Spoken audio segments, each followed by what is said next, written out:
Anxiety, in its clinical form, is classified as a mental disorder that can significantly impair daily functioning. However, when examined on a broader psychological spectrum, anxiety reveals itself as a nearly universal human condition. Subclinical anxiety, defined as persistent anxious thoughts and physiological responses that do not meet diagnostic thresholds, can be observed in an overwhelming majority of individuals. While not pathological in itself, this condition quietly shapes perception, decision-making, and emotional regulation in almost every human life. From an evolutionary standpoint, anxiety emerged as an adaptive mechanism. The human brain evolved to detect threats rapidly, prioritize negative information, and anticipate potential dangers. These cognitive tendencies, while essential for survival in hostile environments, remain active in modern contexts where threats are largely abstract or symbolic. As a result, individuals frequently experience excessive worry about social evaluation, future uncertainty, productivity, or personal adequacy.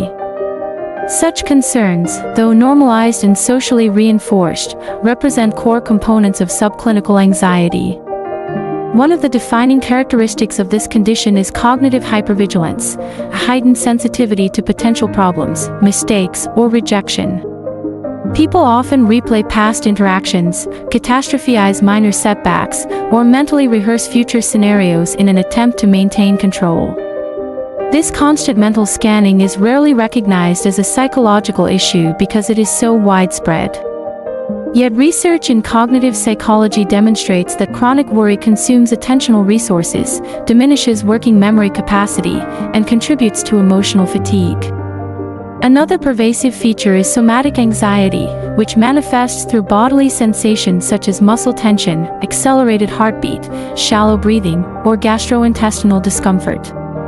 Many individuals interpret these sensations as normal stress responses without acknowledging their psychological origin.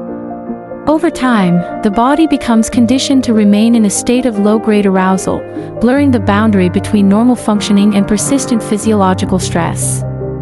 Importantly, subclinical anxiety is reinforced by contemporary social structures. Digital connectivity, performance-based education systems, economic instability, and constant comparison through social media intensify self-monitoring and fear of inadequacy.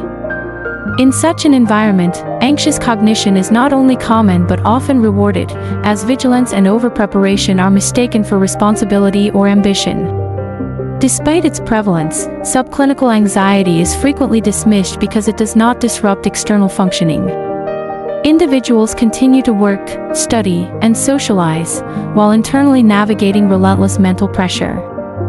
This invisibility contributes to the misconception that psychological well-being is binary, either disordered or healthy, when in reality it exists on a continuum. The danger lies not in anxiety itself, but in its normalization to the point where chronic psychological strain is considered an inevitable aspect of being human. Addressing this condition does not necessarily require clinical intervention. Awareness, emotional literacy, mindfulness-based practices, and cognitive restructuring can significantly reduce its impact. Recognizing that constant worry is not a personal failure but a shared psychological pattern allows individuals to relate to their mental experiences with greater compassion and critical distance. Subclinical anxiety represents a psychological condition whose traits are present in the vast majority of people. While it may never be formally diagnosed in most cases, its influence on mental health, cognition, and quality of life is profound. Understanding its universality is a crucial step toward redefining mental health not as the absence of symptoms, but as the capacity to coexist with the mind's inherent tendencies without being governed by them.